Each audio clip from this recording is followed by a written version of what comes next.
Hello YouTube and welcome back to World of Warships with Wadres yet again, and this video is dedicated to reviewing the Tier 3 Tech Line French destroyer newly released, the Fusilier. Now, this ship is... I'm probably going to say this a little bit too much, probably, in regards to some of these French destroyers, but you know what, as far as I'm concerned, I actually think it's very viable. This is a nice little Tier 3 powerhouse ship. She has a hull with 9,300 hit points, 10,900 hit points on her B hull. For her main battery, she does only have 10cm guns, but she does have 4 of them. They have a nice 9.5 kilometer range that is the baseline, and that is also the maximum range she is going to get with any of her upgrade units, because she does not have an upgraded range unit. So the only way you're getting any more range out of these guns is with any of the commander's skills. She does have a 6% chance of catching targets on fire. Her main batteries reload in 6 seconds. And she has a 9-second 180-degree rotation on those main battery guns, as well as 86 meters of dispersion, so they are reasonably accurate. For her high explosive and armor-piercing damage, they are the same as her predecessor, the Insensible, with 1,400 hit points worth of damage for HE and 1,600 AP. For all intents and purposes, they are basically the same guns as you get on the EN, or the EG, and yeah, that sounds about right. For torpedoes, she does have a little bit of variation though. For her A hull, she has 2 double torpedo launchers with a 35-second reload. For her B hull, she has 2 triple launchers with a 52-second reload. So you are getting an increased damage output with the upgraded torpedo module at the cost of having a substantially longer reload. They do have a 7.5 kilometer range, so good effective range for destroyer torpedoes at the lower tiers, and they also do 7,433 damage. She does have a small AA suite on her B hull. She has absolutely no AA protection at all on the A hull. And when I say small AA suite on the B hull, I mean 4 damage per second. That's, at that point you may as well just go around the entire match with your AA and secondary batteries turned off, because you're really not going to be doing anything really worthwhile against, well, anything. As far as her maneuverability, she does receive 35.7 knots as her baseline speed, and the engine boost of the French pushes her up to 42.8 knots. She has a 530 meter turning circle, and for her A hull, the rudder shifts in 4 seconds, and for the B hull, the rudder shifts in 2.9 seconds. Last but not least, her concealment at 6.5 kilometers, she is seen from the surface, and from the air, she is seen at 2.5 kilometers. And last but not least, her assured detection range and smoke detection range are equivalent at 2 kilometers. Now, having played around with this ship a little bit and having gotten her into both up-tier and down-tier matches, she is a nice little powerhouse destroyer. She is very, very capable, and she does move around very quickly relative to her contemporaries. Most other destroyers at this tier really don't get, I think, over 37 knots, so that 42 knot top speed with the engine boost is very, very nice. She can get into and out of engagements quickly if she needs to. That being said, she is still a French destroyer, so don't expect to be smoking up to get out of trouble. You're definitely still relying on your friendlies for cover. But beyond that, I mean, she is more than capable of dodging incoming fire with a reasonably quick rudder shift at the B hull. So definitely very capable, again, of just dodging incoming fire if necessary. And that does make her have a lot of staying power as long as you just keep maneuvering. For any World of Warships veterans that happen to stumble upon this video, I will say that it's possible you don't want to free EXP your way past this ship or her predecessor or even her successor. Just because I think you would actually be missing out on a fun little ship to play with. Overall, for the first match that you're going to see here, 45,400 damage done, 59 main battery hits, 7 torpedo hits, 2 kills, 39,000 credits earned overall, 1,064 EXP. Unfortunately, this was not the greatest match in the world. I did only come in with 208 base EXP, but it's still a good solid third place on the team. 39,000 damage done to the enemy Kaiser, and just little token points worth of damage to the other 3 ships that were on this side of the map. 11,005 with the main battery, 33,600 with torpedoes. Did manage to tank a potential of 300,000 damage, which is very respectable. And the ship also absorbed directly 7,305 damage. Did come away from the match with a loss of 8,500 credits, however. Again, just to basically the same condition as when I was doing my EG review. I was running premium consumables, premium camos, so that is going to cost you. And of course, the commander also earns 1,633 EXP for the first match. One of the things that I do want to mention is that by my experience with this ship, provided I just don't have outright lousy matches, I have noticed that I can get relatively consistent matches out of this ship. I don't think I had many matches that were outside of the 50 to 60,000 range. Oh, okay, 40 to 50, 40 to 60,000 damage range would probably be more accurate. But overall, she is, again, just rather consistent. So that is a good thing to make note of when you're talking about a destroyer that really doesn't have the capability of hiding from her opponents. Even more so when you consider that I'm making no effort to try and hide either. I'm pretty much just charging in guns blazing and taking my chances. Because, well, that's kind of what these destroyers are going to be good at anyway, with having the inability to just smoke up and cover their bases. So that is one thing to have in mind is, again, with these destroyers, the French destroyers, their playstyle is very aggressive and they benefit from it very highly. You do not want to try sitting and playing with smoke or anything like that unless you have a friendly who does happen to smoke you up.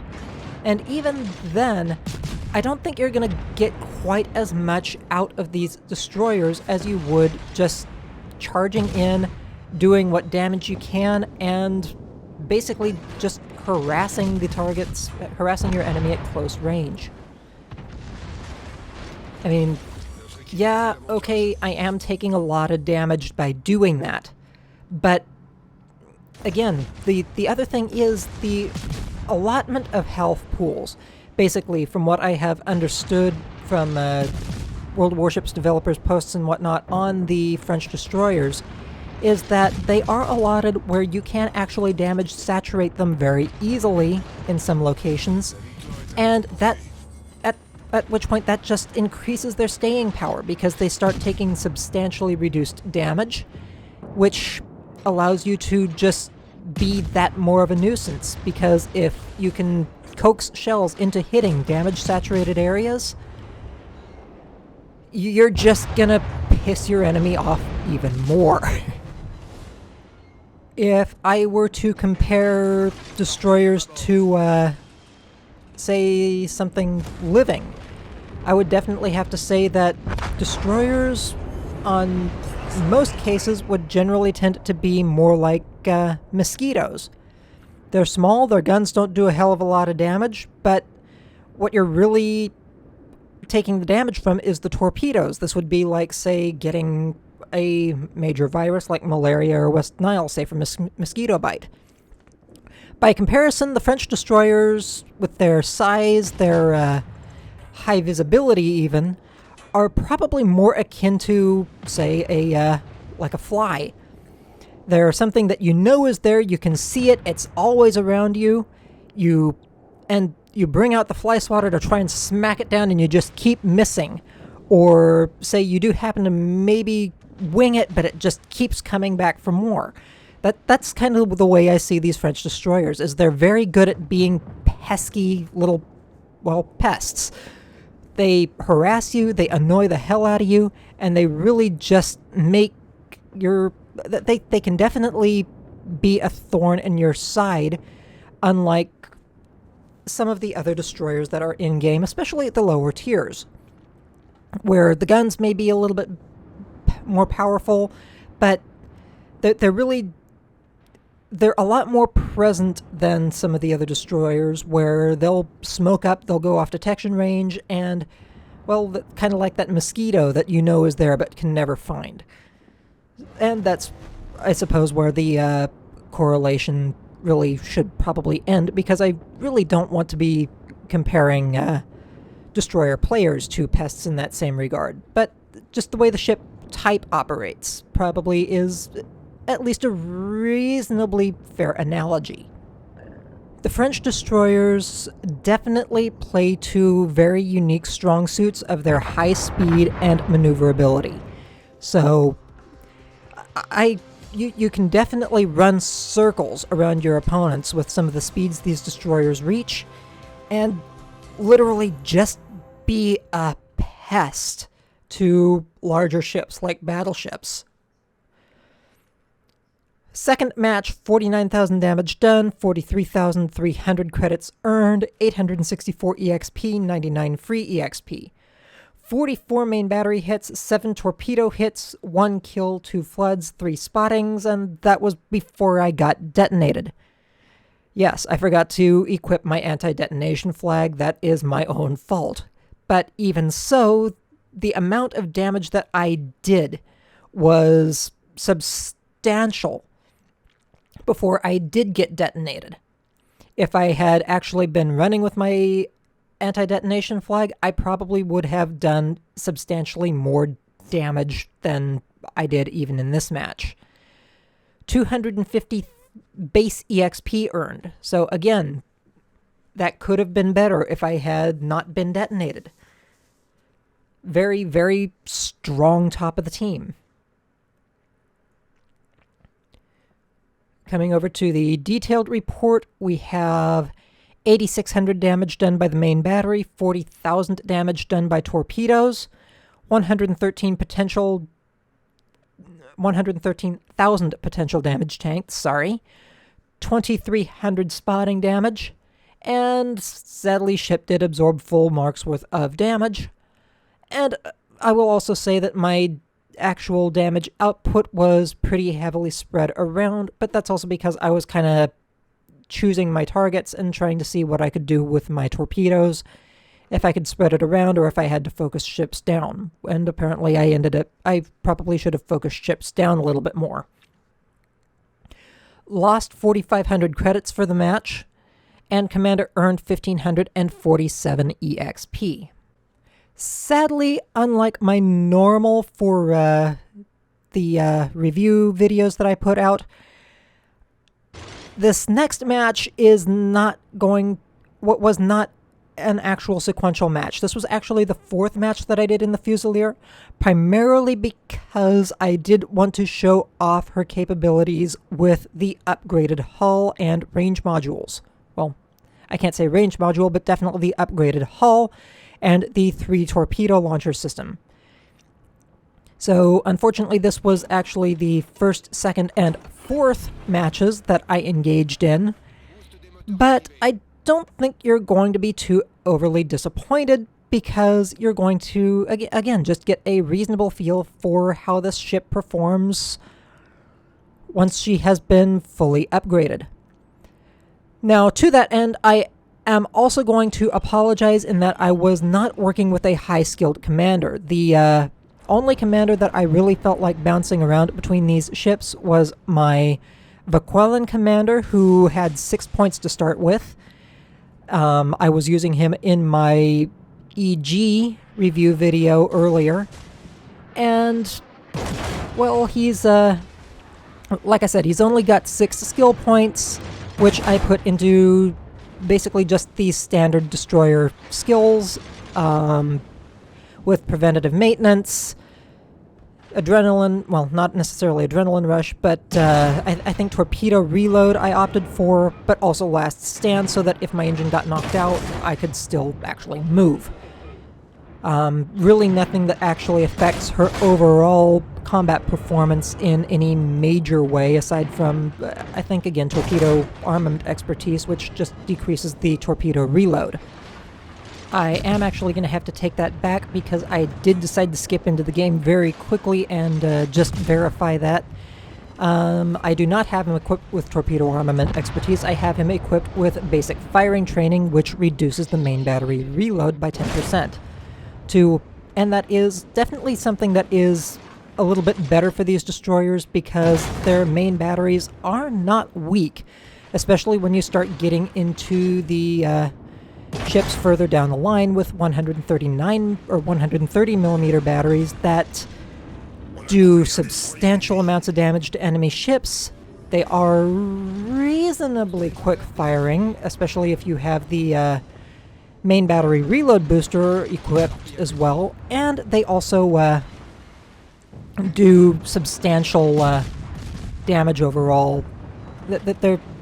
It's definitely more effective than putting your skills too far into your torpedo systems. The torpedo systems are viable, don't mind you, but definitely want to bring out the firepower of these guns a little bit more first, because that is going to be your go-to weapon when you're engaging targets, at least initially.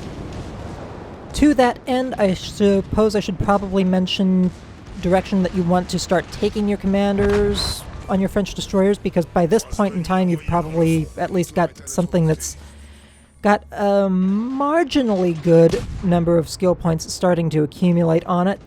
So you do want to start considering which way you want to go with your build. And again, I will definitely say for standard starting skills, you want preventative maintenance, you do want last stand. You can probably opt for adrenaline rush as a third skill, but you definitely want you to retain your maneuverability first. If you don't want to go for another second or 2-point skill right off the bat, I'd definitely say look at your 3-point skill being BFT to reduce your main battery reload. Get your guns firing faster, because again, your guns are kind of your bread and butter on these ships. I mean, yeah, you do still have your torpedoes that are going to do substantial amounts of damage, but your guns are viable, especially in close quarters against slightly armored targets. Not necessarily against, say, a point-blank South Carolina that's bow or stern tanking you, but it's definitely not something you want to discount overall. As far as anything beyond that, I would definitely recommend going for your concealment, just because, well, actually maybe not concealment, because these are gunboat destroyers, and as soon as you start popping off your guns, your concealment's going to bloom all the way out anyway, so that's probably not going to matter too much with these destroyers. But if you do want to be able to get a little bit closer at the start of engagements, then I would definitely say go for concealment. Otherwise, advanced firing training is another possibility to increase the range of your main battery, and these guns do have nice initial muzzle velocities, so they're probably going to be effective at better ranges, unlike some other destroyers. US line, I'm looking at you.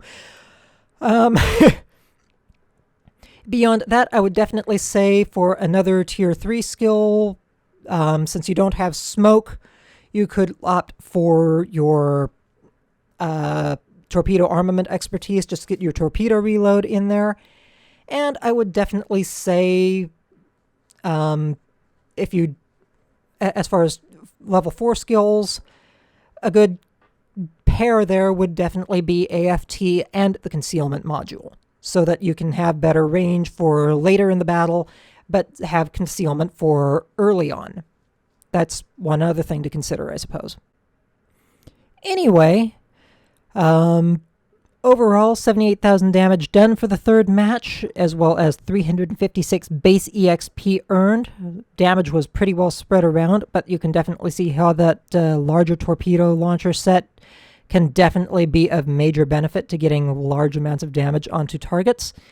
Commander earned 2,200 EXP, and I even actually turned profit for the first time in any of these runs so far, both for the EG and the Fusilier.